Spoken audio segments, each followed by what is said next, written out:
शोईद अख्तरच्या भावाच्या अंत्ययात्रेला एल-ई-टी किंवा इतर दहशतवादी गटांशी जोडलेले मंडळी उपस्थित राहणे म्हणजे दहशतवादी उपस्थित राहणे हे पाकिस्तानमध्ये पाकिस्तानी सैन्य, दहशतवादी, तिथले राजकारणी, तिथले सेलिब्रिटी, तिथले क्रिकेटर्स यांचे एकमेकाशी किती संबंध आहे हे दर्शवतं.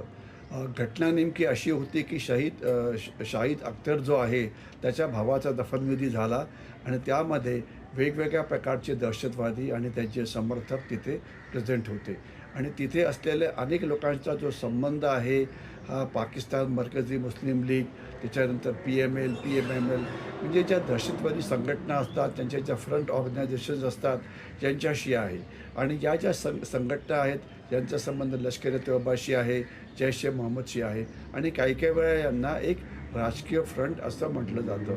म्हणजे जे भारताचे शत्रू आहेत हे सगळे शत्रू या सेलिब्रिटीच्या अंतविधीकरता प्रेझेंट होते आणि लष्कर-ए-तोयबा, जैश-ए-मोहम्मद किती मोठ्या दहशतवादी संघटना आहेत याची आपल्याला कल्पना आहे. आर्मी आणि दहशतवादी यांचे संबंध हे तर खूप जुनेच आहे. आपल्याला आठवत असेल की ज्या वेळेला काही दहशतवादी ऑपरेशन सिंदूरमध्ये मारले गेले होते तर त्यावेळेला अनेक army officers, senior army officers त्यांच्या अंत्यविधीला तयार गेलेले होते आणि त्यांना पाकिस्तानी सैन्य, ज्या दहशतवाद्यांना पाकिस्तानी सैन्य त्यांचे स्ट्रॅटेजिक ॲसेट्स असं समजतं आणि यामुळेच त्यांना प्रशिक्षण मिळतं, त्यांना आश्रय मिळतो, फंडिंग मिळतं वगैरे.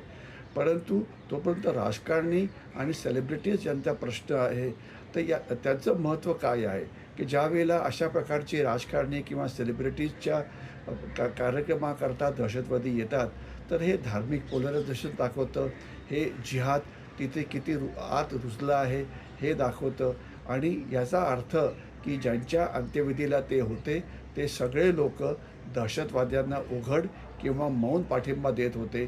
ते दहशतवाद्यांचे प्रोग्राम, रॅलीज, त्यांच्या इव्हेंट्सना जातात, त्यांना वेगवेगळ्या प्रकारची मदत करतात हे याच्यावरनं क्लिअर होतं.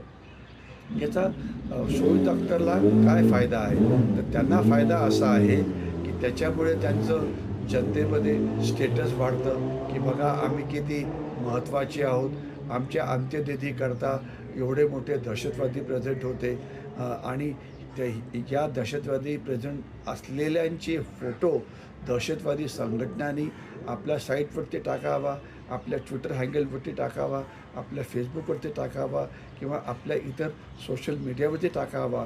म्हणजे याची प्रसिद्धी दहशतवाद्यांना पण मिळते आणि हे जे सेलिब्रिटीज असतात शोईद अख्तरच्या भावासारखे त्यांना पण मिळते. तर त्याच्यामुळे हे एक अतिशय मोठं असं नेक्सस आहे पाकिस्तानमध्ये दहशतवादी, आर्मी ऑफिसर्स, सेलिब्रिटीज, राजकारणी वगैरे. तर याच्यामुळे हे जे सगळे तिथे येतात यांच्यावरती भारताने लक्ष ठेवण्याची गरज आहे. पण अशा प्रकारच्या फोटोग्राफीचा, अशा प्रकारच्या एव्हिडन्सचा, अशा प्रकारच्या रील्सचा भारत नेमका कसा वापर करू शकतो? लक्षात असावं की हे जे लोक होते हे सगळे बँड संघटनांचे, ज्यांच्यावरती बंदी घालण्यात आलेली आहे त्या संघटनांचे सदस्य आहेत. तर ज्या वेळेला आंतरराष्ट्रीय लेवलला पाकिस्तान दहशतवाद्यांचा समर्थक आहे याच्यावरती चर्चा होते. खास तर आता टेरर फायनान्सिंगवरती एक जो टास्क फोर्स आहे तो पाकिस्तानची चौकशी करेल आणि त्यांना मग ग्रे लिस्ट किंवा ब्लॅक लिस्ट किंवा रेड लिस्टमध्ये टाकलं जाईल.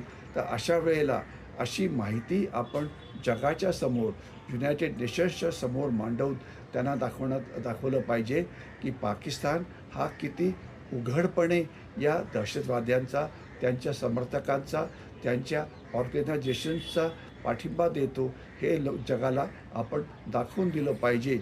ज्यामुळे पाकिस्तानवरती एक दहशतवादी स्पॉन्सर करणारा देश म्हणून बंदी घालण्यात येईल.